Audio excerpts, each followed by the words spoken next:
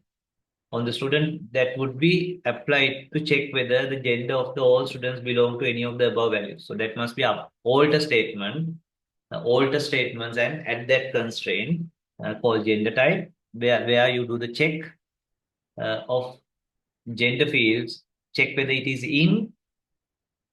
in capital M or comma capital F. Okay, so that you should be able to write. Alter table student, add constraint, use the same name, check gender in a capital F, comma capital F. So you should get full marks for that. Right, next one. Consider that SMS, that is the system, allows student registration only after receiving a fixed payment of 1000 LKR as an admission fee. Write a trigger, name, admission payment, use the name, that automatically insert each student's student identification number, payment date, admission fee to the admission payment table. Okay, admission payment table. So this table is student table, right? This table is student table. Now, when the insert is done, so there must be another insert to the admission table, right? Through the trigger, right? Should be after trigger. After trigger. Success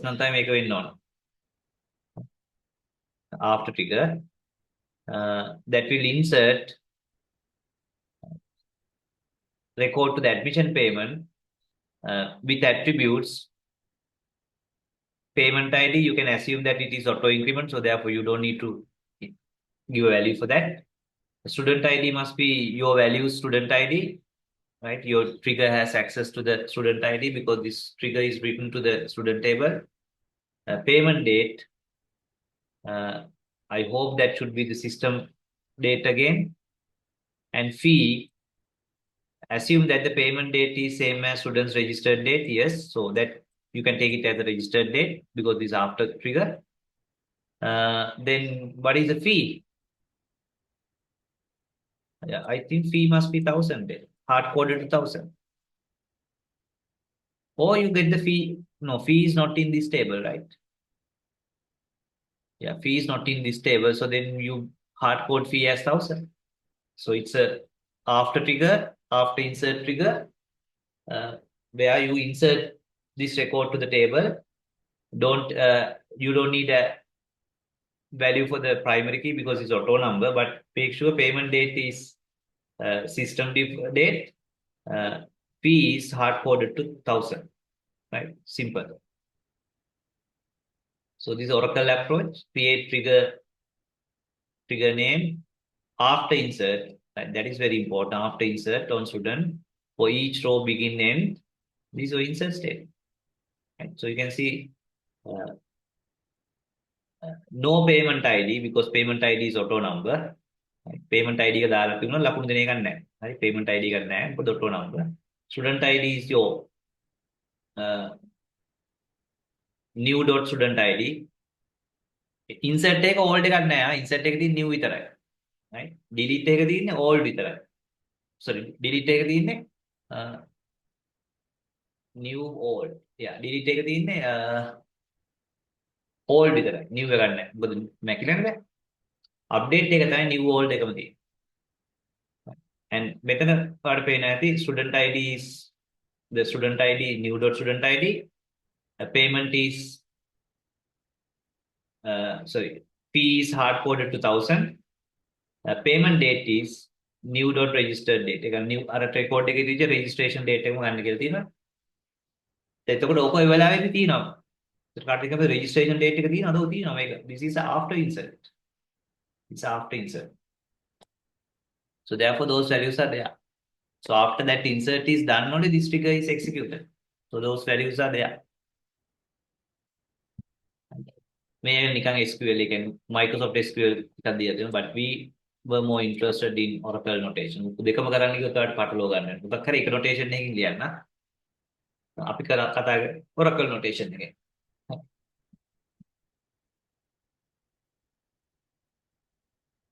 Right, B part. Right, it's a distributed query, right? And big question. Calculate the total. Consider the below given distributed query queue to retrieve the employee's name, NIC, and location of the branch where the employee is working. Calculate the total number of bytes to be transferred while executing the query queue in each of the following strategies. Right. So now read the question. This is a distributed database question. Query question. Consider the following relations: employee, branch in the company database that keeps track of employees and details of the branches they are working. The size in bytes allocated to store values of each attribute is listed in the size column. So this is the field name, size, field size. Employee table, branch table. In the network of three nodes, there are three nodes. The relations employee and branch should be stored on node 1 and node 2. So that means node 1, you have the employee. Yes, no. Node 1 employee and node 2 branch. Right? Node 2 respectively. Results are expected to be present in node 3. You can results in node 3 එක තමයි අන්තිම results ටික තියෙනවා. That means either you take this and process, or take this to this and process and give it, or take this to this and process and give it. Right? So those are three options, right? Take here and process, from here to here and process and give it, here to here and process and give it. Okay. Again, we will assume that මෙතන process කරන්නේ නැතුව ඔක්කොම ටික ගෙනියනවා කියලා මෙතනට, නැත්නම් මෙතන process කරන්නේ නැතුව මෙතනට ගෙනියනවා කියලා. මොකද කලින් අවුරුදු 23 නම් එහෙම තමයි කරලා තියෙන්නේ. හරි. ඔක්කොම records එක ගෙනියනවා කියලා. Right. Consider the below given distributed query queue to retrieve the employee's name, NIC, that is employee's name and NIC is from employee table, and location of the branch. So location is coming from there. So therefore you need to join using the branch ID, right? Because location you need to take it from the branch, and branch is in this node. Other details are in this node. Okay, so therefore either you take branch to here and do it, or employee to here and do it, or take both and process here. Calculate the total number of bytes to be transferred while executing the query queue in each of the following strategies. Right, so you can see this is 5, this is a join. Join එකේ branch location එක ගන්න. 5 කළා දිනවා ඊට පස්සේ අත්‍යවශ්‍ය field ටික තමයි අන්තිමට ඕනේ. Right, this is strategy 1. මේ පාර strategies ටික දීලා තියෙනවා. හරි. يعني 22 දීලා තියෙනවා, 23 ඔයාටම හිතා ගන්න කියලා තියෙනවා. 24 මොනවා කරන්නද කියලා මම දන්නේ නැහැ. හරි. 24 වෙන තවත් කරුණු අඩු කරයි සමහරවිට. කරුණු අඩු කරලා ඔයාට වැඩියෙන් තීරණ ගන්න කියයි. Transfer data in employee and branch relation into results. So that means you are taking from here, taking from here. Okay. Node 3 and perform the join operation at node 3. ඔන්න හරියටම කියලා තියෙනවා මේකයි කරන්න කියලා. ඒත් මෙතන ෆිල්ටර් කරන්න යන්න එපා දැන්. ඔක්කොම ටික එමු වෙනවා. 23 නම් ඔක්කොම ටික අරන් ඇවිල්ලා තියෙනවා. හරි. මම ෆිල්ටර් කරන්න කියලා මම නෑ අනිකම්. Okay, so therefore how many bytes you are taking from here? 100 into 600. මෙච්චර data එනවා. 600 into 100. From here to here, 70 byte into 15. So summation of those two. Okay, summation of those. 600 into 100 plus 70 into 15. හරි. Filter කරන්න යන්න එපා. හරි. අනවශ්‍ය field කියලා. ඔක්කොම ෆීල්ඩ්ස් ටික අරන් එන්න. එහෙම තමයි එක්සැමිනර් අවුරුදු දෙකේම අහලා තියෙන්නේ. හරි. දැන් අපිට ඇඩ්‍රස් එහෙම ඕනේ නැතුනට කවන්නේ ඔක්කොම අරන් ඇවිල්ලා තියෙනවා. හරි. ඔක්කොම අරන් ඇවිල්ලා තියෙනවා. I think that is to make your life easier, which is good. ඒ කියන්නේ ඔයාලට සතුටු වෙන්න ඕන. මොකද එතකොට ඔයාලට calculation එක ලේසි. හරි. So don't do any fight here.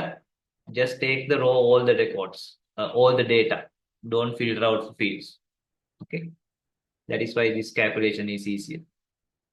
So typically this should be the worst case. Make a worst case. Right. Second strategy. Transfer data into employee relation to node 2. Now it's employee data is transferred to node 2. That means you are taking from here to here then. Right. Node 2.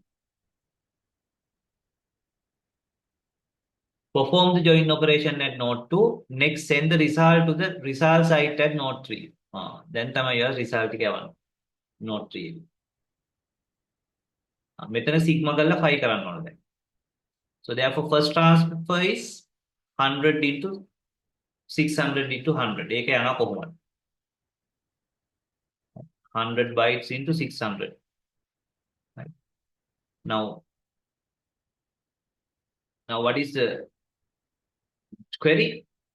Yes, you need to do the join, but no sigma. No sigma. So no sigma means no filtration. filter කරලා අඩු වෙන්නේ නැහැ දැන්. මෙතනට එන්න ඕන ඔක්කොම records ටික. That means if there are 600 records, all 600 records you are sending to here also. Right? So this one is also 600. But now for these 600 employees, you need to get the branch details. After doing the join, now additionally you need, or we can now send only the related fields. අපි අදාළ fields ටික විතරක් යවමු එහෙනම්. අදාළ fields ටික විතරක් යවමු. මොකද ඔක්කොම යන්න ඕනේ නැහැනේ. So therefore what are the other relevant fields? Now join is done here. So the relevant fields are name, NIC, location. That's it. So what is the size of name? 30 byte. 30 byte. NIC 10 byte. Location එක මෙතනින් ගන්නෙ. දැන් මෙතනට යවන data ගන්න ගන්නෙ. Location location 20 byte. So you need to send the location for each and every employee record now. So 30 plus 10 plus 20 is 30 plus 10 40, 40 plus 20 60 bytes. 60 byte into 600. අපි අනිත් පැත්තට ලියමු. මොකද අපි ඉස්සෙල්ලා ලිව්ව byte ගන්න. 60 into 600 වෙන්න ඕනේ නේද? 60 byte into 600. දැන් මම මෙතන 5 කරලා ඉවරයි. join add කරලා 5 කරා. 5 කරලා අවශ්‍ය field ටික විතරයි ආවේ. So then final answer is 100 into 600 plus 60 into 600. මොකද sigma එක නැහැ නෙමෙයි. Is that the answer? 100 into 600. Correct. Plus 60 into 600. Oh, 60 into 600 නෙමෙයි. නේ අනිත් එකනේ. 100 into 600, 60 into 600. So this is going from this to this. This is coming from this to this. 600 record වෙන්න ඕන. මොකද ඔක්කොම employees ලා ඉන්නවනේ. හැබැයි ඔයා fields ගන්න අඩු කරලා තියෙන දැන්. join එකෙන් පස්සේ. join එක වෙන්නේ ඇතුලේ. ඒක මේ විදිහට data transfer bytes ගන්න අහන්නේ. ඒ 600 records මෙතනින් එන්න ඕන. හැබැයි දැන් byte 60යි එන්නේ. මොකද මේ fields ටිකට 5 කරලා තියෙනවා. Any question? Any question? Anything not clear? So that is your final answer. That is better, 96,000 bytes. Earlier, no, that is not better, right? It's worse, I think, right? This is 61,000. This is 96,000 bytes. I think this is bad. I thought this is better, but it looks like this is worse.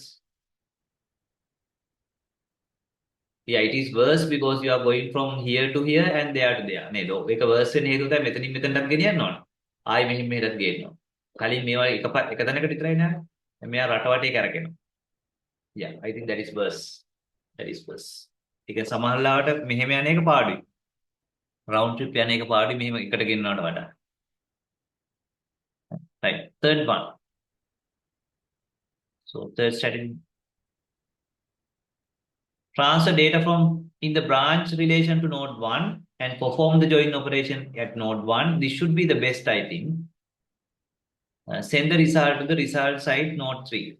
So this should be the best. But body data ප්‍රමාණය තමයි අර පැත්තට ගෙනියන්න ඕන. ලොකු data මෙහෙ ගේනවට වඩා පොඩි data ප්‍රමාණය අරහෙ ගෙනියන්න ඕන.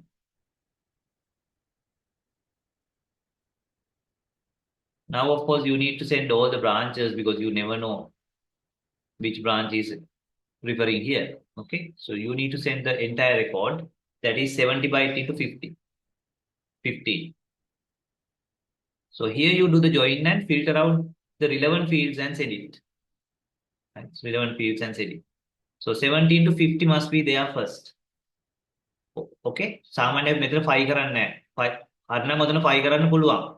Actually you don't need to send the manager ID, address and so on, contact numbers. හැබැයි එහෙම කරලා තියුනේ නැහැ නේ කලින් පේපර් එකේ 20 23 ඒකන්ද මම යවනවා ඔක්කොම රෙකෝඩ්ස් ටික යවනවා. හරි නැත්නම් එක්සැමින් එක එක අවුරුදු එක එක කරන්න ගන්න හැකියි කරනවා. හරි. So therefore I'll just send the entire record without doing 5 here, 70 to 50. query එකේ එහෙම hint එකක් මොකුත් නැහැ නේද? ඔව් query එක. නෑනේ. මෙතන 5 කළා නෑනේ. අන්තිමනේ 5 කරන්නේ. Right. So අන්තිමට 5 කරනවා නම් ඔක්කොම ටික යවනවා. හරි. ඔක්කොම ටික යවනවා. 17 to 15 must be there in your answer first. Right. 17 to 50. That part is done. Now we have, so once you get here you get 600 records. Right? 600 record. But now you have only those fields. Relevant fields. එතකොට මේ කැලේ අර කලින් උත්තරේම තමයි. මෙතනින් මෙහාට යන ප්‍රමාණය කලින් බයිට් ගානම තමයි. ඒ කියන්නේ මෙතන දෙවෙනි එකේ ආපු උත්තරේම තමයි උතනත් එනවා. ඒ කියන්නේ බයිට් කීයද?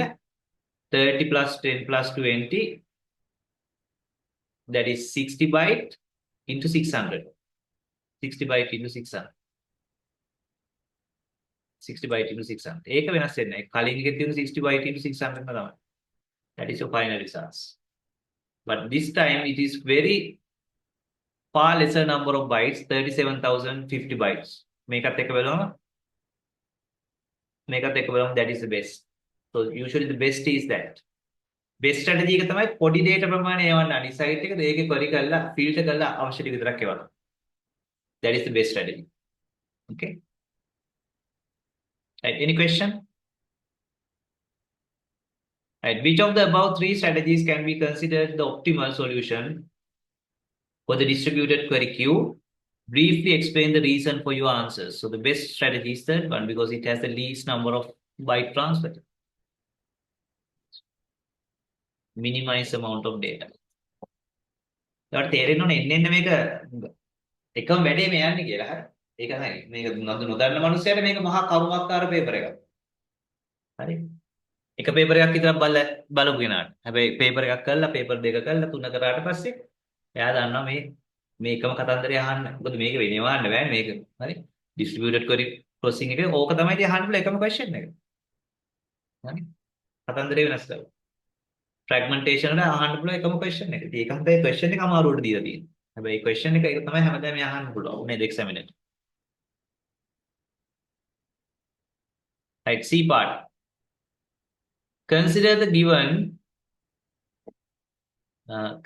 below given customer relation containing 1000 rows where customer ID is the primary key, ranging from 1 to 1000.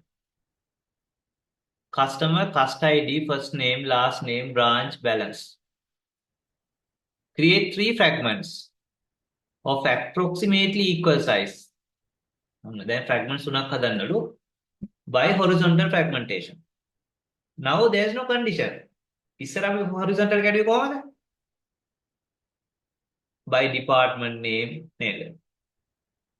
salary. But this time no condition. No such condition. Your task is break it into same number of records. So now you need to decide what is your sigma is. Okay, what is your sigma is? Right? By horizontal fragmentation and state each fragmentation condition using appropriate relational algebraic expressions. Okay. Then මොකද කරන්නේ? දැන් කලින් නම් කිව්වනේ horizontal කරද්දි vertical නම් වාට කියන මොන fields ද කියලා. horizontal නම් කියන මොන sigma ද කියලා. But now the condition is you need to break it into equal size, approximately equal size. And total number of records is 1000. So one thing is you can hard code, but hard coding is not a good idea. Hard code කරනවා කියනම 333 ගානේ කඩන්න ඕන. you minimize it to 333 records. But remember, databases are dynamic. New records are added. Okay. So therefore, here you need to be tactful now. This is another type of question anyway. Alright. ඔයාලට බෙදන්න පුළුවන් කොහොමද? මෙන්න මේ row ID එකට නැත්නම් customer ID එකට. Customer, because that is why they have given that customer ID range from 1 to 1000. 1 to 1000. So if it is 1 to 1000 fixed, now you need to go like that. Otherwise, you need to take හරියටම ලියනවා නම් ලියන්නේ මෙහෙමයි. Take the maximum customer ID, right? Maximum customer ID. You assume that it is starting with 1, then divide it by 3. Okay, divide it by 3, then 0 to that value is your first segment, that value to that this value plus result is your second segment, and then the third segment.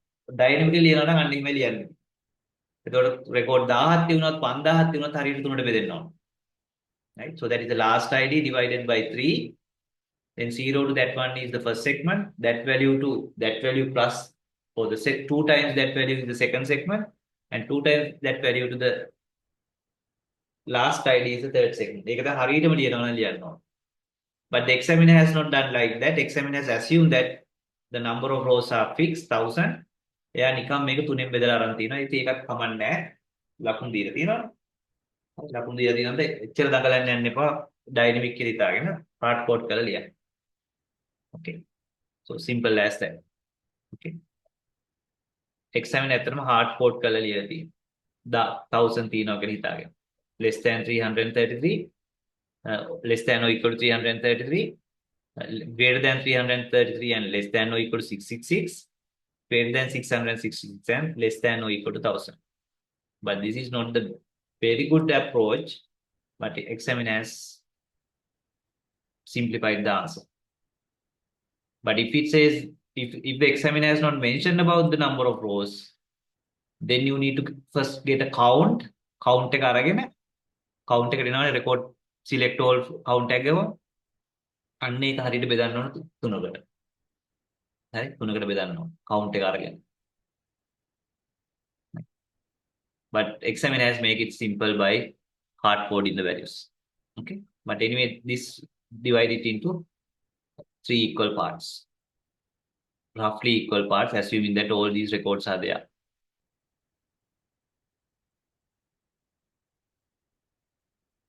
Right. Customer data are distributed over 3 different locations based on branches. Namely, Gampaha, Kegol and Kandy. 3 different locations based on branches. Consider that the customer table is divided by location of each branch, where data of the customers belonging to the Gampaha branch are stored in fragment C1, Kegol branch are stored in C2, and Kandy branch are stored in C3. That is a horizontal fragmentation. Gampaha records in Gampaha, Kegol records in Kegol, and Kandy records in Kandy. Okay, horizontal fragmentation. Write a SQL statement to read. Now this time SQL, right? Not a algebraic. Now then make a sigma level ලකුණු හම්බෙන්නේ නැහැ. හරි sigma level ලකුණු. question එක කියවන්න හැබැයි. හරි මම ආයෙ කියන question එක කියවන්න. හරි.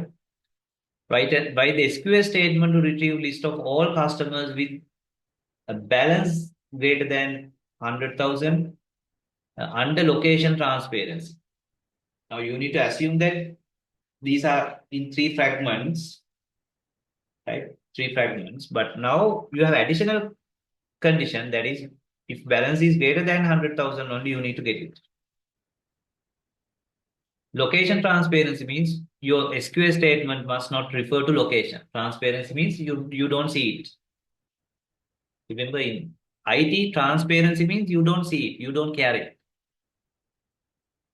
Okay, so that means you must not refer to something like K-goal, Kandy, blah, blah, blah. Okay. Locations. Okay. But you can refer to the fragment. Fragment C1, fragment C2, fragment C3. Right? Because anyway, you need to get it from fragment C1, fragment C2, fragment C3. Because customers are all over. But you must not refer to the location. Okay. Right. So you can write a select statement. Uh, you can write select all, right? Yeah, select all because retrieve the list of all customers.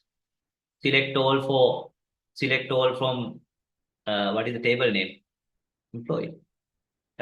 Select all from customer uh, from fragment one, or can we say where location transparency? Yeah, we can just say then where the okay fields ටික දීලා නැහැ නේ මෙයා. ඒක කොහොමද අපි ලියන්නේ දැන්? fields ටික උඩ එක ගන්න පුළුවන්ද? උඩ එක ගමු නේද? උඩ එක ගමු එහෙනම්. උඩ එකට සම්බන්ධද මෙයා? No, this is question 3 නේද? උඩ එක ගන්න පුළුවන්. Yeah. So then we say branch equal candy අය එකකට ගමු. මොකද අපිට C1 C2 කියලා පාවිච්චි කරන්න බෑනේ දැන්. Where branch is equal candy. Other select statement where branch is equal k goal. The third select statement branch is equal to gampa. Then you need to do a union. Remember, horizontal fragmentation means union. Vertical fragmentation means join. So union, first select statement, union, second select statement, union, third union. Select statement. Union is available in SQL. Okay. I'll go for union with 3 select statements. Is that the examiner's answer? Yes. Select all from C1 where balance greater than මෙයා C1 කියලා අරන් තියෙන්නේ නේද? මම හිතුවේ location එක දැන් තියෙනවනේ C1. Anyway, union is correct. This condition must also be there. I thought you just refer to the table name rather than C1, C2, C3. But examiner has referred to the C1, C3, C1, C2, C3 can it location. So that is debatable. Okay, that is debatable. C1, C2, C3 is location. So C1, C2, C3 refer කරලා I don't know. That is little bit debatable answer for me. So therefore, I like to give it to the chat GPT and generate the answer and double check whether examiner is correct. Oh, chat GPT is not perfect. At least I can, as a democratic person, I can check whether which side chat GPT sits. Okay. Maybe examiner side. Because I am a little bit confused about the answer. Because I thought you should not refer to C1, C2, C3.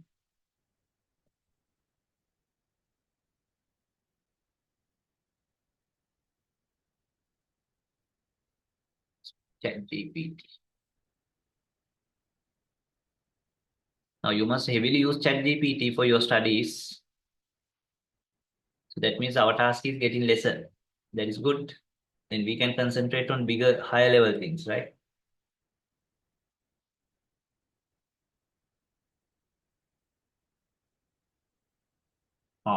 ChatGPT is also referred to it as C1, C2, C3. Right. It's a union query. That is fine. How you could, yeah, select custom ID name balance from C1, from C2, union from C3. C1, C2, C3 represent the fragment gamma, blah, blah, blah.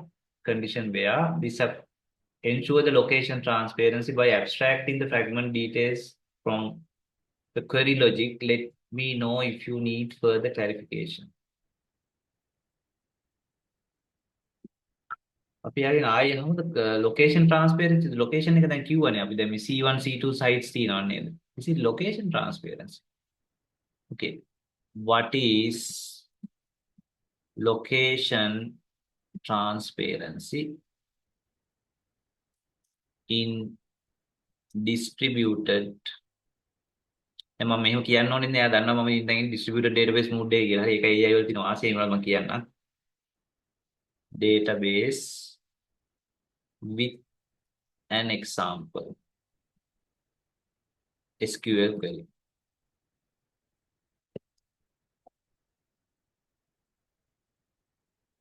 Location transparency in distributed database means that the user can access data without needing to know the physical location.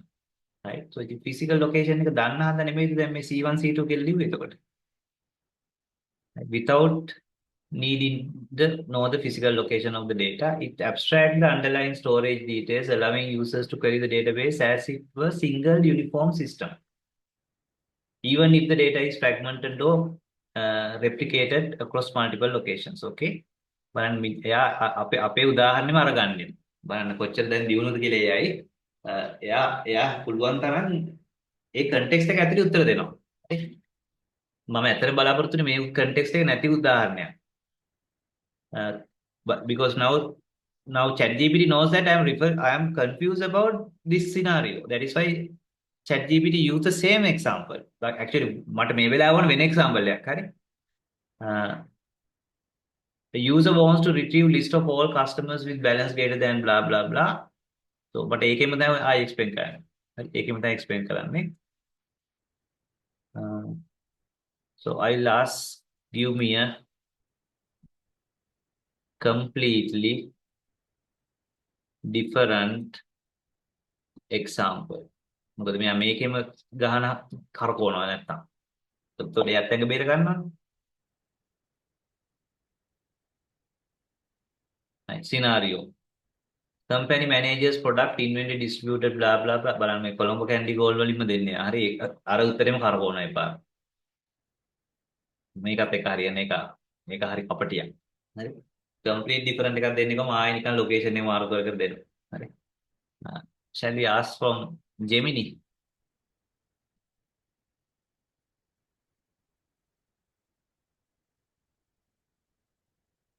Gemini මේ image කියව ගන්න බැරි කොට පටයක් තියෙනවා තාම හරියට.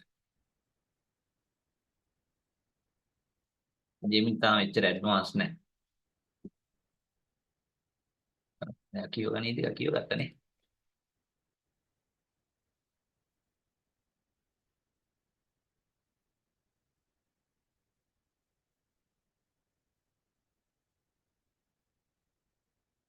එයා නම් ලිව්වේ වෙන එකක් හැබැයි. Okay. So location transfer. This likely means that user shouldn't need to know the specific location or fragment where the data is stored. The query should work regardless of the location. Gemini ඉන්නේ මගේ පැත්තෙම. දැක්කද? Possibly SQL statement assuming a basic structure select all. යා කියන්නේ මෙහෙම ලියවන්න පුළුවන් වෙනවනේ ඔක්කොම ටික එන්නොත්. So that is what I also thought mainly. Because transparency means you should not worry about the sites. C1, C2, C3. Anyway, it's a little bit debatable, but for the exam purpose, they have referred to the segments, right? But not the location, physical locations. Okay. Anyway, let's keep it as a bit of open argument. Okay. Because ideally, transparent means you are not worried about the location. I think here the location examiner referred to as K goal candy. But this query has transparency to segments, right? Segments. Sorry, fragments. Fragment is transparent because this is fragment C1, C2, C3. But maybe location is not transparent, or location is transparent because you are not referring to candy, Gampa and gold. Anyway, it's a little bit debatable. Okay. Write down the vertical fragmentation. Now you need a vertical fragmentation, that is fragmented by 5, where one fragmentation contains only the information about customer IDs and names, whereas the other fragmentation contains customers, branch, and account number. But remember, customer ID must be duplicated. Customer ID duplicate කරේ නැත්නම් ලකුණු දෙන්න බෑ. Because otherwise you can't join those.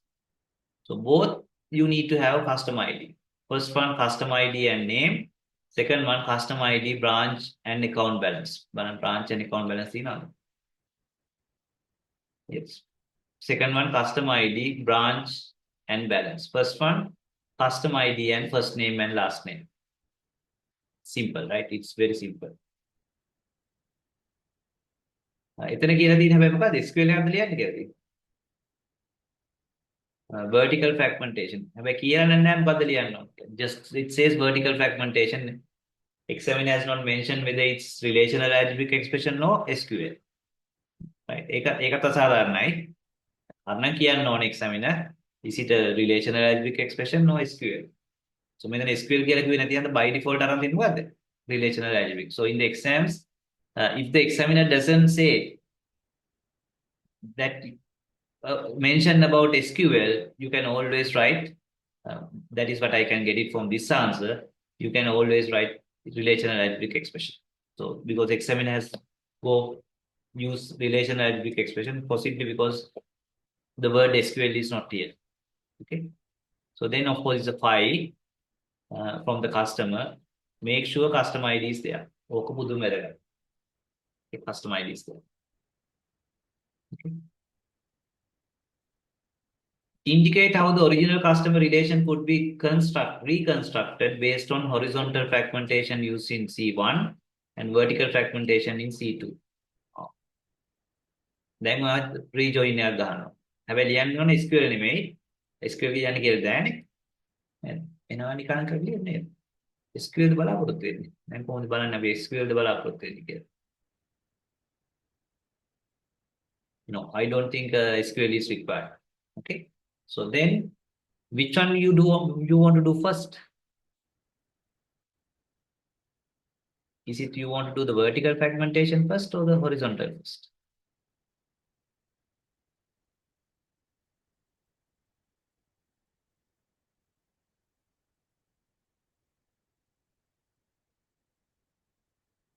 The vertical fragmentation is based on the fields. Horizontal fragmentation is based on the balance. Sorry.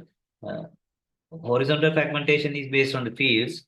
Vertical fragmentation is the vertical fragmentation is C1 and C3. C1 negative. C1. That is you distributed it into equal number of records. Right? Equal number of records. So then what we can do is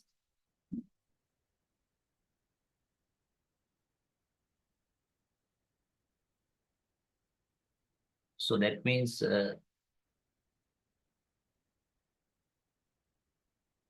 you distribute the customers into equal number of records. හැබැයි දැන් ඔය දෙක කොහොමද connect කරන්නේ?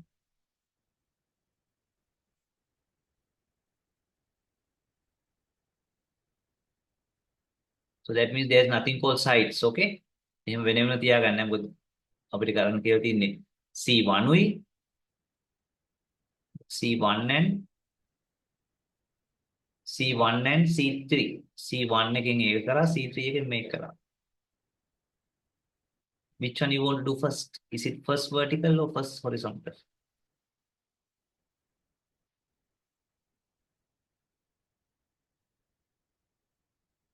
Maybe branch data, branch balance. Let me click on customer ID, branch balance. I think this question should be some examiner's expectation is something like this. First you do vertical, right? First you do the vertical fragmentation. That is customer data in one place, branch data in the other. But branches you break it into 3. And branches you break it into 3. Or is it customer data you break it into 3? Yes, customer data. But it's all the customer data, right? Question එක ටිකක් පැහැදිලි මදියා. Customer. Which one you want to do first? මට තාම පැහැදිලි නැත්තේ මේකයි. See, first you do this. And then you do that. Oh, for this part only you do this. Because other possibilities, first you break it like this, and each one is break it into two. Then දෙක එකක් කරන්නත් වෙනවා අපිට. එක්ක ඉස්සර sigma කරන්න වෙනවා, එක්ක ඉස්සර 5 කරන්න වෙනවා. Right. We'll do first sigma. Okay. That is sigma. This, those things I will union and then join with.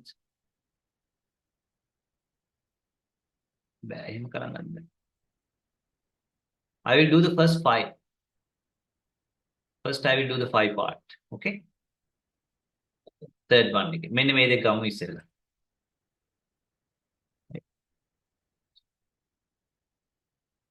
So then we will do sigma based on the custom ID, C road, blah, blah, blah, that, and so on. First, we'll do the 5 then for each of these two we can join. මේක join කරලා එන උත්තරේ I sigma කරන්න ඕනේ නැත්නම් නෑ එන උත්තරේ sigma කරලා හරියන්නේ නෑනේ. අනේ මම හිතා ගන්න බෑ කොහොමද ලියන්න ඕනේ කියලා. මොකද විදි දෙකක් තියෙනවා දැන්. Okay, let's see what is the examiner's approach. Yes, first you join. හරි ඉස්සර join කරලා තියෙනවා. හරි join කරලා තියෙනවා. So that means you have all the fields now. All the fields for the customer data. Customer data whenever join කරලා. So reconstruct is done through the union of the මේක ලියා ගන්න අමාරු වන්ත customer මේ examiner abstract විදිහට ලියලා අද බේර ගන්නවා දැන් හරි මොකද මේක ඇත්තටම ලියන්න කියම පිස්සු හැදෙනවා ඇත්තටම ලියන්න කියම පිස්සු හැදෙනවා ඒකන්ද නිකන් ලියලා තියෙනවා customer data සහ branch data these two you do the join because it's a vertical fragmentation, right? Vertical fragmentation, you do the join here. So then other things you do the union because these are cust1, cust2, cust3, you need to do the union. ඒ දෙක එකතු කරපු විදිය කියලා තියෙනවද දන්නේ ඊට පස්සේ. අන්න ඒ දෙක එකතු කරපු විදියට ලියන්න ඕන. හරි ඒ ටික union කරලා තියෙනවා. ඒත් ඒ දෙක එකතු කරේ කොහොමද? ඒ දෙක එකතු කරපු විදිය කියලා නෑ. මට ඒ දෙක එකතු කරපු විදිය හොයාගත්තා මටත් බැරුව ඉති. Right? So actually the examiner has not asked actually but question එක කියව වැරදි එහෙනම් what the examiner has asked is two different questions, two individual questions. How to combine for this one and how to combine for this one, not combining this and that and again combine. මම හිතුවේ ඒ දෙක එකතු කරලා ඒ දෙකත් එකතු කරන්න ඕනේ කියලා. හරි. ඒකයි මට මෙච්චර නාන්න උනේ. But the examiner what the examiner has asked is how to combine these two results. Of course, do the join. How to combine these 3 results, of course, using union. I thought then combining those also into one, right? But not like that. So examiners thought this is an independent question, independent fragmentation. This one, another independent fragmentation, right? ඔය දෙක independent fragmentation දෙයක් විදිහට තමයි examiner අරන්. මම හිතුවේ අරක කරලා මේක කරනවා. ඒකයි මට හිර උනේ. Right? But the examiner has taken those as 2 separate independent questions. So that is why you have 2 answers. Rather than you try to combine these also. No. Okay. So that is, anyway, it's a little bit confusing. The wordings are not very specific. Okay. That is why it took more effort. But otherwise, of course, this is super simple. Okay. Super simple. Right. Next question. List and describe the 4 properties of a transactions. What are the 4 properties of transactions? Sorry, not CRUD. How do you call it? Acid properties. Atomicity, consistency, isolation, durability. List and describe. Then what describe කරන්න ඕනේ බෑ. නැත්නම් ලකුණු හම්බෙන්නේ. නැත්නම් ලකුණු දෙකයි හම්බෙන්නේ. List කරවන්න. Then describe කරන්න. Atomicity. Your transaction is the smallest unit. The transaction must be fully success or fully rollback. So that is called atomicity. Atomicity. Transaction is the atom, the smallest unit of success or failure. Likewise, you need to explain that transaction must be success as a whole or fail as a whole. That is A. Then C, consistency. If the database is consistent with like business rules wise before transaction, at the end of the transaction also, overall the database must be consistent for domain, no business rules. That means your transaction has not violated any consistency of the business rules and domain rules. That is why you need to commit and roll back. Then isolation, undesirable effect of one transaction must not be visible to another transaction. Undesirable effect. That is why we need lock-in mechanisms and so on. Then durability means at the end of the transaction, if it is success, that changes must be permanent. That is durability. Okay. Acid. So transaction is either performed in its entirety or not performed at all. Performed in entirety can success as a whole කියන එක ටිකක් විදග්ග විදියට ලියන විදිය. Not perform at all. එක්ක සම්පූර්ණයෙන්ම වුණා සාර්ථකයි එක්ක සම්පූර්ණයෙන්ම වුණේ නැහැ. I think this wording is better. Right? Performed in its entirety or not performed at all. So that means either success as a whole or failed or roll back. Nothing happened. ඒ කියන්නේ ඔක්කොම වුණා නැත්නම් මුකුත් උනේ නැහැ. අන්දමන්ද වෙන්න බෑ බාගෙට උනා වගේ. එක්ක සම්පූර්ණයෙන්ම වැඩේ හරි නැත්නම් මුකුත් උනේ නැහැ. මුකුත් උනේ නැති ස්ටේට් එකට යනවා. Right. Consistency. So transaction should be completely executed from beginning to the end without getting interference by other transactions to preserve the consistency. Transaction leads to database from one consistent state to another. Okay, clearly explain කළා. Isolation. During the execution of a transaction, it should appear as it is isolated from other transactions, even though there may be transaction happening concurrently. කියන ඔයාට ඒක අනිත් අය වෙනවා කියන එක තේරෙන්නේ නැති වෙනවා.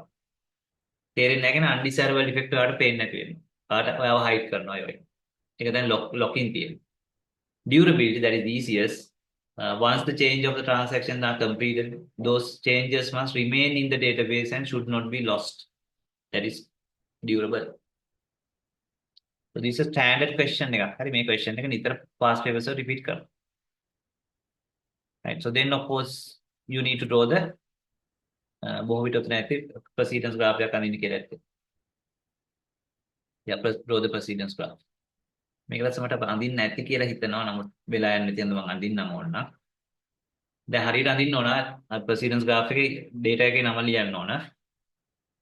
Right. This is read, no issue. This is read, no issue. This is write, yes, read to write.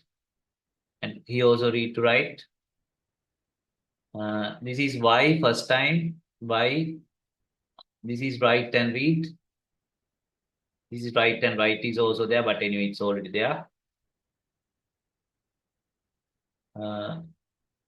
So this is the time, okay, time again පහලට. Then read, he said is the first time you are using it. But this is a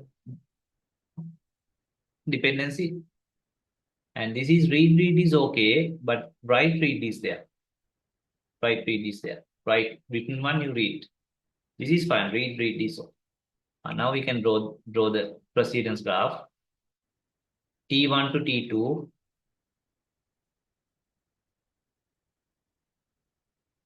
The dependency is T1 to T2 dependency is X data.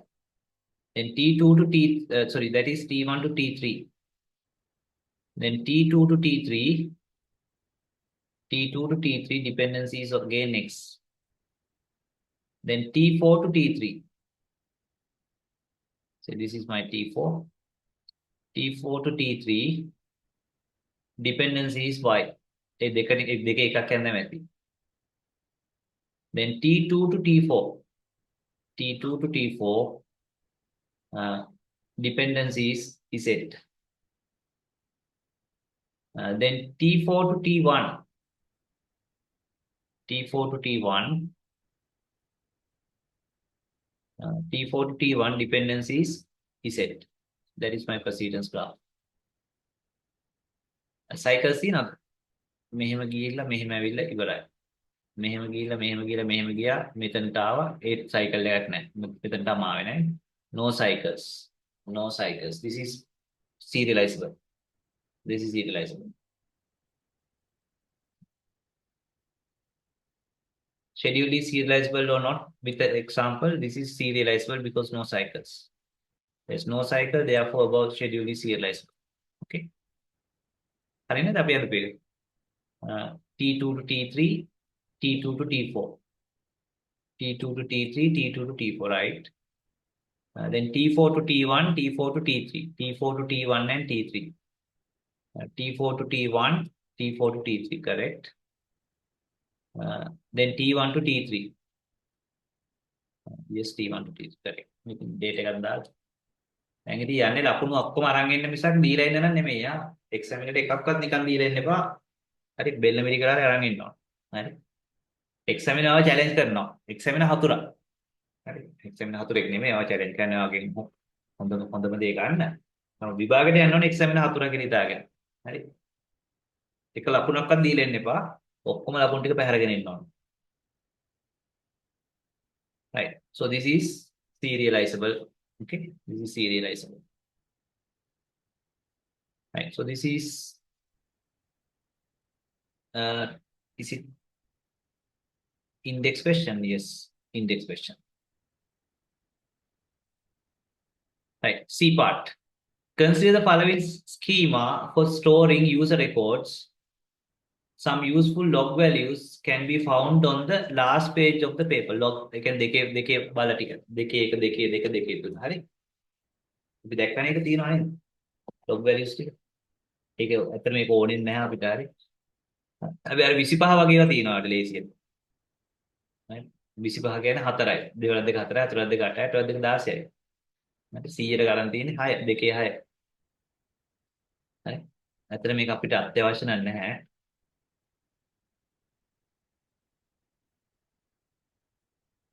Right. Right now it is 12, right? Right. We'll do this one in the afternoon session. Right.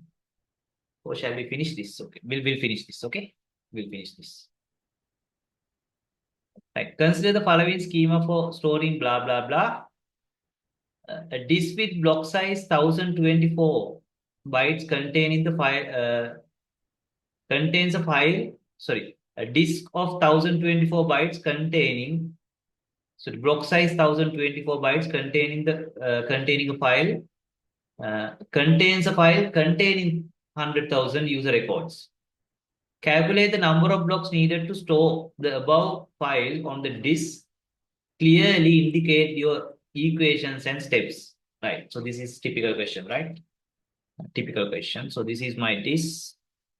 Disk has not disk. This is my file. My file has 100,000 records, and each record is this, that is 128, 32, 8, 64, 8. What is the total? 128, 32, 8, say 64, 8, and 8. 8 and 8, I will take it as 16. 10, 10, 20, 4, 7, 7 plus 7, 14, 1, 240 bytes. 240 bytes, and each block is 1024. So the question is, calculate the number of blocks needed. Okay, so let's calculate the block factor first. Block factor is number of records in a block. One block is 1024 divided by size of a record, 240. Right? I'll use calculator. 1024 divided by 240. 4.26. 4.26 blocks.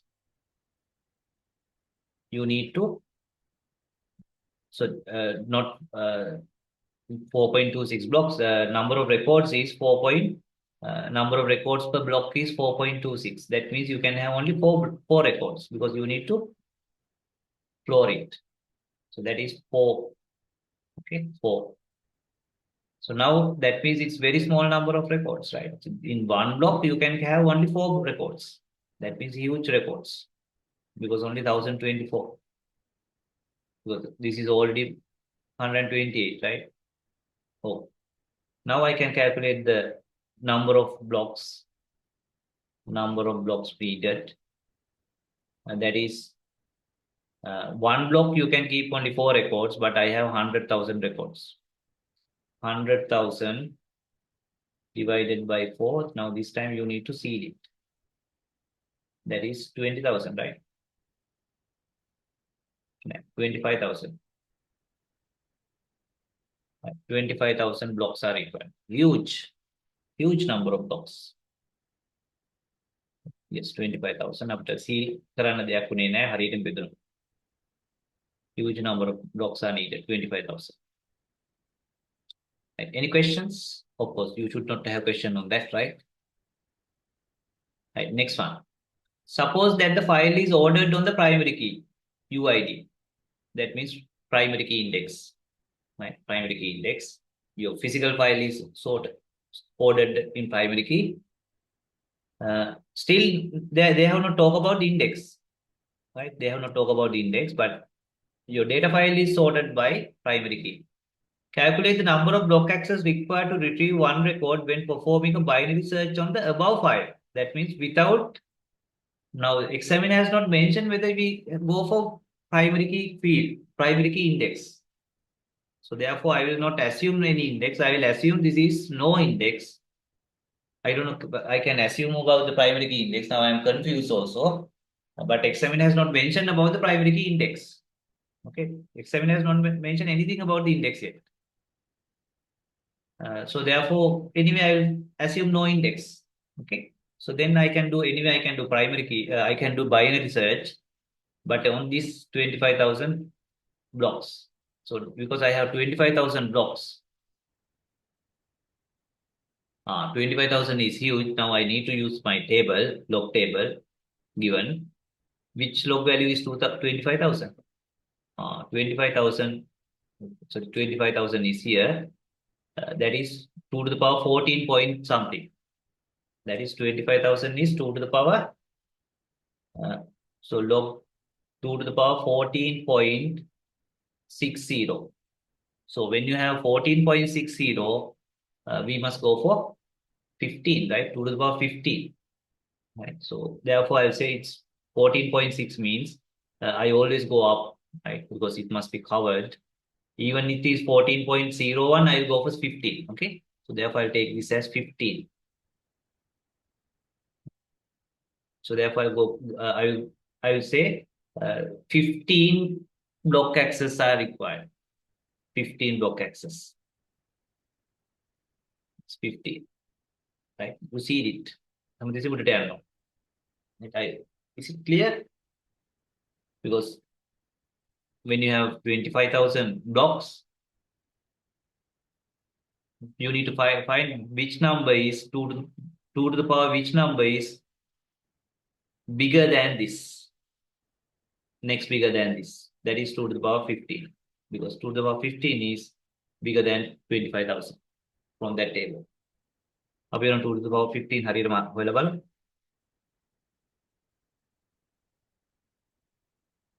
Scientific calculator. 2 to the power x to the power y. 2 to the power 14 ගත්තොත් ඔය ඊට වඩා අඩුයි. 16,000 ගණන් එක දැක්කා. 25,000 නැහැ. හැබැයි 2 to the power 50, 2 to the power 2 to the power 15, it must be bigger than 25,000. Yes. 2 to the power 14 is not sufficient. 2 to the power 15 is the sufficient. So that is without any index file, no primary index, nothing. Just you refer to your data file. data file. So that is a large number of block access, right? 15 block access needed. දැන් බොහෝ විට කියලා ඇති primary key index එකට යනවා කියලා block access කීයක් තියෙනවද කියලා. 15ට වඩා අඩුයි. Consider that the block pointer is 6 byte long and we have constructed primary index, yes, for the file. How many block access are required to search record? ලොකු improvement එකකට යන්නේ නැහැ. සාමාන්‍ය improvement එකක් ඇති වෙනවා දැන්. අඩුම ගානේ 15 5ට 6ට විතර බහි. Right. So now your primary key file, primary index file is each record is block pointer is 6 byte. Primary key field එක අපිට අත්නිහා ගන්න පුළුවන්. User ID that is 8 byte. So 8 byte plus 6 byte is one record is 15 byte. 15 byte. That is index entry. And the block size is not changed. Block size is still 1024. 1024. So therefore block factor is, so this is 14, right? Not 15. 6 plus 8, 14. So therefore block factor is number of records in a block, 1024 divided by 14. And I will use the calculator.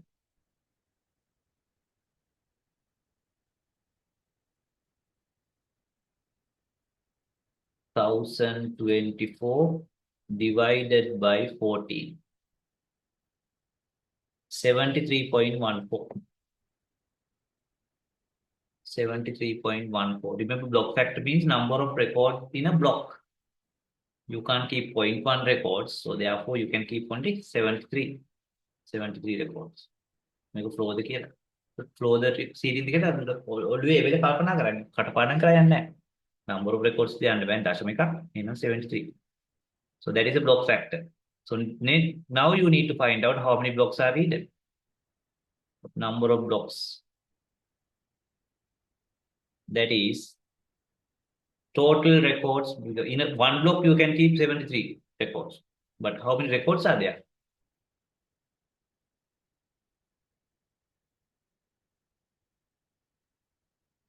Remember, for one block, you need one record because it's sorted. How many blocks are there?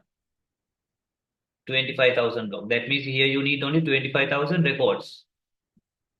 එක block එකකට එකයි දාන්න. This is a sparse index because data file is sorted on this.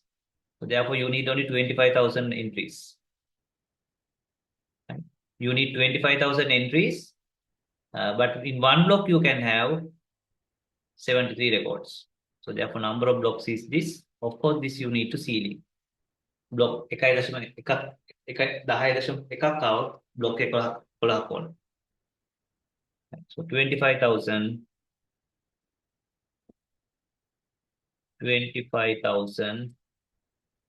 divided by 73. 342 point something, that means 343 because you see it. That means number of blocks is 343. Now you do the binary search here and then plus 1. Finally, you go to the data file. Okay. Right. How many block access required to search the record? Now you need to find which 2 to the power is little bit bigger than this. 1, 2, 4, 8, 16, 32, 64, 128, 256 is not enough. 512. 1, this is 2 to the power 0, 1, 2, 3, 4, 5, 6, 7, 8, 9, 2 to the power 9.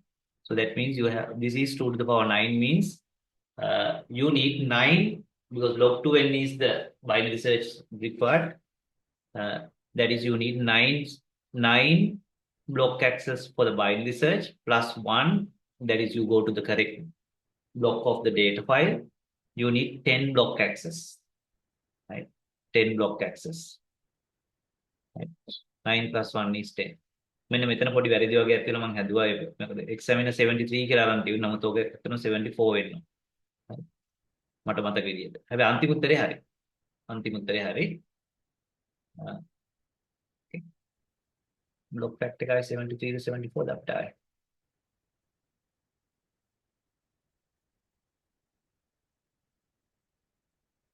අපිට එන්න ඕනේ 73 කියලා. exam 74 කියලා අරන් තිබුණේ. නමුත් අන්තිම උත්තරේට වෙනසක් වෙන්නේ නැහැ. This should be 73 because you need to flow this. Okay. 73 point something is 73. But anyway, the final answer is not affected. Final answer is 9 plus 1 is 10. Okay. Right. Any question? Anyway, this should not be an issue because we have done right many of these kind of questions now during the session and right afterwards during the revision. Right. So D part. Now theory.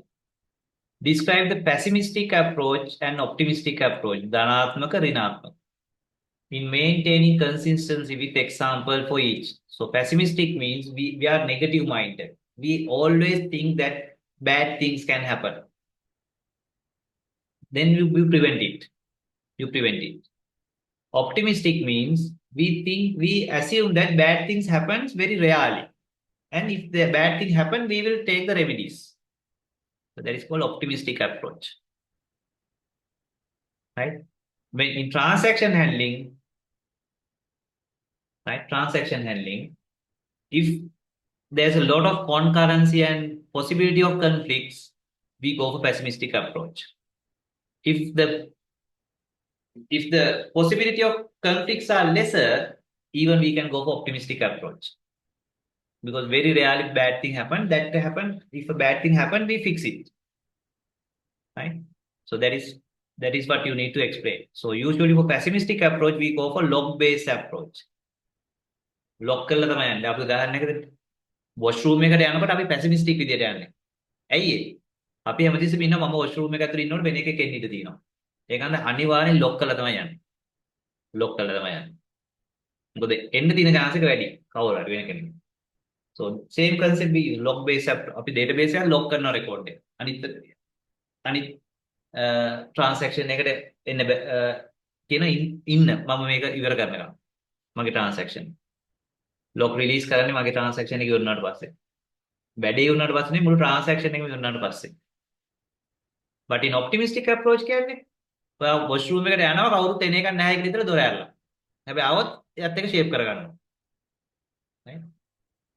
આવොත් ආනේ මම හිතුව කවුරුත් එන එකක් නැහැ කියලා. මේකට එන්නේ අවුරුදු කාලයකට විතර එක්කෙනයි කියලා කියනවා. So that is the optimistic approach. Okay. So let's see the examiner's answer. Pessimistic approach prevents conflicts using lock. Okay. lock එක නැතුව ඔයාට ඇතුල් වෙන්න බෑ. lock එක අනිත් එක්කන lock එක අතාරිනකම් ඔයාට lock එක හම්බ වෙන්නේ. So then optimistic approach, let the conflicts to occur but detect and take actions to sort them out. Right? Let කියන්නේ මේ බලහත්කාරයෙන් වෙන්න දෙන්නේ නැහැ. So this is when you feel like the probability is very less or you can handle it because the overhead is bigger. Right? Conditional updates. Client does an update check just before updating. Save both updates and mark as conflict. ප්‍රශ්නයක් වුණොත් මේ conflict එකක් කියලා mark කරනවා. එච්චරයි. ප්‍රශ්න වුණාට පස්සේ. Right? So usually this approach is done in critical situations like when there are two situations. One is it is critical. Other one is this is frequent. So to go for pessimistic approach like very critical situations like bank transactions, money transactions. Money transaction වගේව මෙහෙම වෙන්න බෑ. තප්පරයකටවත් එහෙම වෙන්න බෑ. So optimistic approach is things are not very serious like social media comments and so on. අර comment එක පේනවා මේ comment එක පේන්නේ නැහැ කියලා ප්‍රශ්නයක් නැහැ චුට්ටක් වෙලාවකට. ඕක තිබිලා ආයි මැකුණත් කමන්නේ නැහැ. චුට්ටකට පස්සේ ඒක පෙවුණත් කමන්නේ නැහැ. මොකද ඔය විල money transfer වගේ critical දේවල් නෙමෙයි. Okay. කමෙන්ට් එකකට කමෙන්ට් එකක් ලියද්දී ඔයත් කමෙන්ට් එකකට ඔයත් ලියනවා අනිත් එක්කනත් ලියනවා. ඒතකොට සමහරවිට ඔයා කමෙන්ට් එක පේන්නේ නැහැ අරයා කමෙන්ට් එක පේන්නේ. හැබැයි චුට්ටකට පස්සේ ආයෙ හැදෙනවා. හරි. නැත්නම් එයා කමෙන්ට් එක දාලා එඩිට් කරලා ආයිමත්. හැබැයි තාම එඩිට් කරපු එකට මේ ආට පේන්නේ ඔරිජිනල් එක. මිනිහ හැබැයි එඩිට් කරලා තින්නවා. දැන්ට. about edit කරවෙක පේන සමහරට තව චුට්ටකට පස්සේ. Right. E. Describe the concept of snapshot isolation. So snapshot isolation is a very restrictive approach. Snapshot එකක් විදිහටම isolate වෙනවා. So that means you take all the precautions. ඒ කියන්නේ bathroom එකට යනකොට ගෙදරත් වහලා ගේට්ටුවත් වහලා තමයි යන්නේ. bathroom එකට යන්නේ. bathroom එකේ දොර විතරක් නෙමෙයි. So that means so when you have set of tasks to done, you not only think about this task, you plan out all these tasks and lock all these things. So then there's a guarantee that you have no issue, no rollback, because you have isolated all these things, not only your current tasks. That is called snapshot isolation.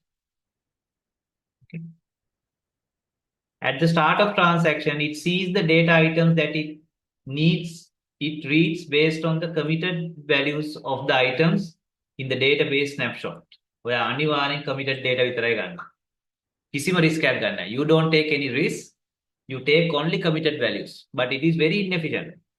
But guaranteed, your transaction has no interferences. Right? It's very inefficient, but that guarantee that you have no issue, no other interference from other transactions, because you take all the precautions, read only committed values. Committed values. Okay, so that is called snapshot isolation. Right. Second one. Consider the following transaction that runs in the snapshot isolation. That means you read only committed values. Name the consistency problem prevented due to isolation level and describe how it is prevented. So these are two transactions. Transaction one has done a read. Again, it does a read, same read. But in between, the other transaction has done an insert and even committed. So that means second select statement you are going to get, is it related to same table? Yes, users table, users table. If this is for different table, that is fine. Right? ඒකත් බලන්න ඕන හරි. So if this insert is for a different table, no issue. But remember, you are also reading users table, but in between the two select statements, someone has inserted and committed. So therefore, second insert statement is going to have more records, one more record. So remember, this is called phantom issue. In between your reads, someone has insert record for your table, that table. So that is called phantom issue. ඕක තමයි අන්තිම issue එක නේද? Isolation level එකේ අන්තිම එකේදී ඕක තමයි fix කරන්නේ. මොකද ඕක එච්චර ගණන් ගන්න නැහැ level 0 1 2 3 වල. ඕක fix වෙන්නේ level 4 වලදී. Phantom issue එක. Right?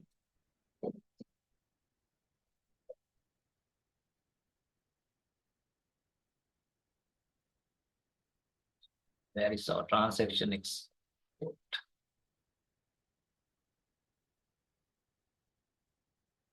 Same three databases.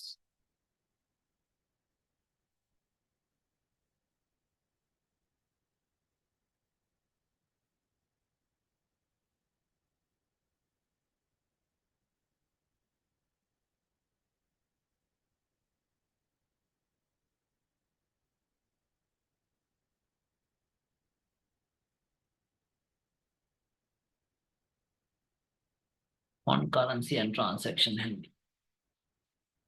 This one. Right. So phantom issue.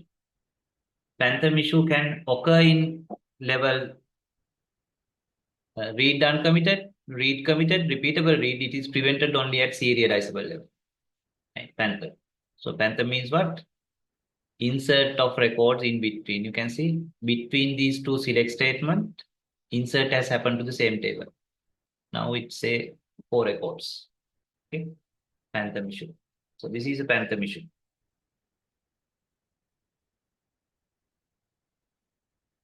So this is a phantom issue.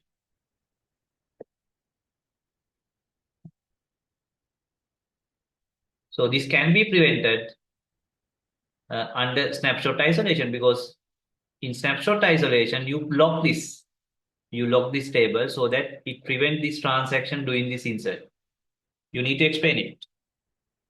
Because in phantom, this phantom is prevented because you lock all your resources for the transaction. So therefore, this will be prevented. Because this is prevented, you don't have any issue. Okay. So since the issue is the Phantom issue, since the database transaction will only see the records that were committed at the time the transaction starts. So at the time transaction starts. So therefore, second select statement will not be affected by this insert. Second select statement will not see this insert.